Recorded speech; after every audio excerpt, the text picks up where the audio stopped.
একবার নজর রাখবো সিএ নিয়ে। স্বরাষ্ট্রমন্ত্রী অমিত শাহ তিনি বক্তব্য পেশ করছেন নতুন করে আরো একবার সিএ নিয়ে। তিনি বিরোধীদের বিঁধলেন সিএ নিয়ে বলতে গিয়ে। और सिया अहमदिया वो तो छोड़िए, मुसलमान को भी अधिकार है यहाँ एप्लीकेशन करने का। हमारे संविधान ने रास्ता खोला है, वो एप्लीकेशन कर कर रेफ्यूजी के तौर पर ना रेफ्यूजी के तौर पर नहीं, नागरिकता लेने के लिए अप्लाई कर सकते हैं। भारत सरकार इनकी भारत की सुरक्षा और भारत की बाकी सारी चीजों को देखते हुए उसका निर्णय करेगी। अच्छा, तो एक रास्ता किसी के लिए बंद नहीं है। अच्छा। ये स्पेशल एक्ट इसलिए बनाया है कि ये किसी भी वैध डॉक्यूमेंट के बगैर शरण में आए हैं, बॉर्डर क्रॉस कर कर आ गए हैं। तो अब आपने पोर्टल भी खोल दिया है, उसमें वो सारे डिटेल्स करेंगे।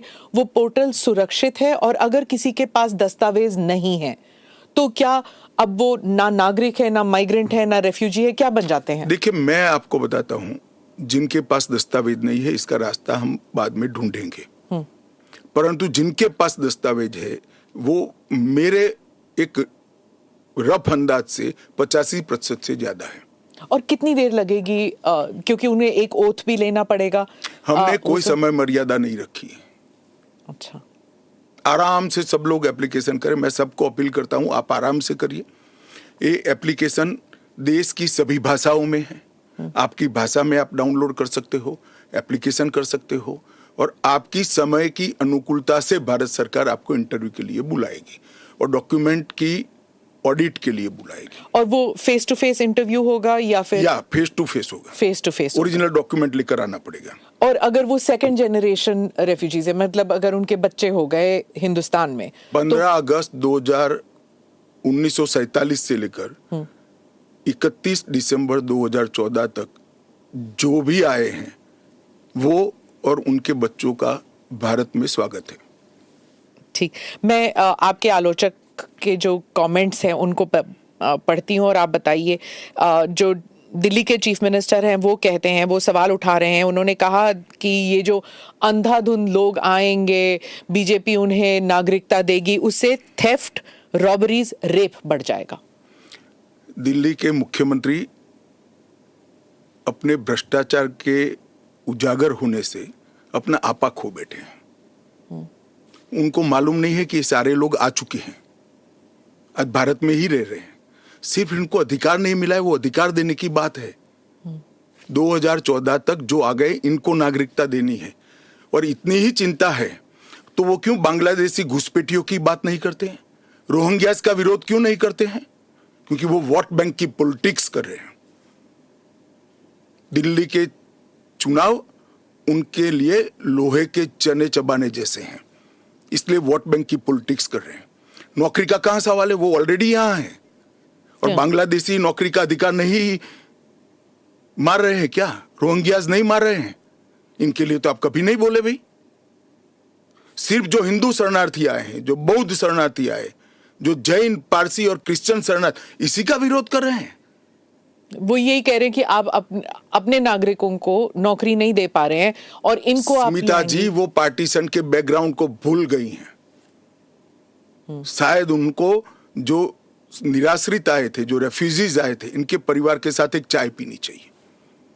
अरबों खरबों रुपए की संपत्ति छोड़कर रेफ्यूजी बनकर यहां आए थे, दिल्ली के बाजार में सब्जियों की दुकान लगाई थी। मोदी जी ने विभाजन की विभीषिका का दिन मनाकर उसको हिस्ट्री का हिस्सा बनाया है। इन लोगों के मन में संवेदना नहीं है, वो समझते नहीं है वहां धर्म के आधार पर इनके परिवार की महिलाओं का गौरव छीना जाए, अपमानित किया जाए, क्या करेंगे वो? इनकी वेदना हम भी नहीं सुनेंगे। 50 में आ गए, 60 में आ गए, 70 में आ गए, 80 में आ गए, आज भी नागरिकता नहीं है। बच्चों को अस्पताल में दाखला नहीं मिलता है, ढंग की नौकरी नहीं मिलती है, छुट भैया नौकरी करते हैं, अपने नाम से प्रॉपर्टी नहीं ले सकते हैं, मतदान नहीं कर सकते हैं। क्यों? क्या गुनाह है उनका? विभाजन का फैसला उन्होंने नहीं किया था, कांग्रेस पार्टी ने किया था। और उस वक्त सब ने कहा था कि जो आएंगे उसको हम नागरिकता देंगे। अब अपने वादे से मुकर जाना, मैं मानता हूं कि हमें तो कम से कम मंजूर नहीं है। इनकी संवेदनाओं को भारतीय जनता पार्टी भी महसूस करती है, इस देश के प्रधानमंत्री भी महसूस करते हैं, और हम मानते हैं कि इनकी ये 75 साल की वेदनाओं का अंत कभी न कभी आना चाहिए, और ये चुनाव के पहले आ जाए वो ठीक है। ममता बनर्जी पे आती हूँ। चीफ मिनिस्टर ने कहा है कि बीजेपी जो है ये हिंदू मुसलमान का खेल कर रहे हैं, और उन्होंने ऑडियंस को कहा कि आपकी प्रॉपर्टियां छिन जाएंगी, आपके बच्चों का एजुकेशन खत्म हो जाएगा, आपको डिटेंशन कैंप में भेज दिया जाएगा, और डिटेंशन कैंप ऑलरेडी हैं। तो ये सीए के जरिए 15 से लेके 20 लाख लोगों की सिटीजनशिप छीन ली जाएगी। देखिए, मैं ममता जी को करबद्ध निवेदन आपके इस कार्यक्रम के माध्यम से करना चाहता हूं। पॉलिटिक्स करने के हजारों मंच है, प्लीज बांग्लादेश से आए हुए बंगाली हिंदुओं का हित मत करिए। आप खुद बंगाली हैं। बांग्लादेश से जो बंगाली हिंदू आए हैं, इनको नागरिकता देने के लिए ये कानून है। ममता जी को मैं खुली चुनौती देता हूं, इस कानून की धारा में से किसी की नागरिकता छीनने की एक धारा वो बता दे सार्वजनिक रूप से। वो खौफ पैदा कर रही है, हिंदू और मुसलमानों के बीच में विखवाद कराना चाहती है, अपनी वोट बैंक का कंसोलिडेशन करना चाहती है। ममता जी, इसको मत रोकिए। करने जैसा काम है, घुसपैठ रोकिए। नहीं रोक रही है वो नहीं कर रही, आप हमें कोऑपरेट नहीं कर रही। आसाम में कंप्लीट घुसपैठ रोक गया क्योंकि वहां भारतीय जनता पार्टी का शासन है। किस तादाद तक घुसपैठ हुआ है और कब से हो रहा है? देखिए, इसके अधिकृत आंकड़े जब तक कोऑपरेट न करे, ढूंढना बहुत दिक्कत होती है, क्योंकि कलेक्टर के हाथ में पूरा मसनरी। और डिटेंशन कैंप की बात, अगर वो दिन दूर नहीं है जी, वो दिन दूर नहीं है कि वहां पर भी भारतीय जनता पार्टी की सरकार आएगी और हम इसको कड़ाई से रोकेंगे। इसीलिए तो आपको चाणक्य कहते हैं पॉलिटिक्स। नहीं, मैं मानता हूं कि अगर इसी प्रकार की पॉलिटिक्स आप करेंगे, इतने महत्वपूर्ण राष्ट्रीय सुरक्षा के मुद्दे के साथ अपीसमेंट की पॉलिटिक्स कर घुसपैठ होने देंगे, जो शरणार्थी आए हैं उनको नागरिकता देने का विरोध करेंगे, तो जनता आपके साथ नहीं रहेगी। ममता जी को शरणार्थी और घुसपैठिए दो शब्द के बीच का अंतर ही मालूम नहीं है या जान के नहीं कर रही? अब मैं तो जो बोलती है वो सच मानता हूं, इसलिए कह रहा हूं मालूम नहीं है। डिटेंशन कैंप के बारे में बताइए, इसके बारे में बहुत गलतफहमी आ रही है। ऐसा है, आप स्मिता जी इतनी जागरूक पत्रकार है, देश की जानी मानी पत्रकार है, आप भी स्वयं एक बार सीएए को पढ़ लेती, इसके रूल्स को पढ़ लेती, तो मालूम पड़ता इसमें डिटेंशन कोई कैंप की प्रोविजन ही नहीं।